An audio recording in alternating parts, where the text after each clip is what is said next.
Welcome to the Phone Transformer. In today's video, we'll show you how to fix dead pixels on Android phone. Let's get started. Step 1. First, restart your phone. Press and hold the power button on your phone for a few seconds. This will bring up a menu with various options. Step 2. From the menu, look for the Restart option. Tap on it once and then confirm by tapping again. Your phone will automatically restart. Sometimes, a simple restart can help fix minor issues like dead pixels.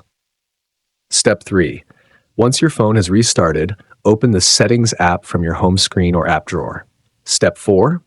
In the Settings menu, scroll down until you see the Software Update option. Tap on it to open the Update menu. Step 5. In the Software Update menu, look for the Download and Install option. Tap on it and your phone will check for any available updates. If there are updates, download and install them. This process might take a few minutes. Step 6. Make sure your Android phone is updated to the latest version. Sometimes software updates include bug fixes that can resolve display issues like dead pixels. And that's it. Hopefully these steps help you fix any dead pixels on your Android phone. Thanks for watching, and please subscribe to the channel.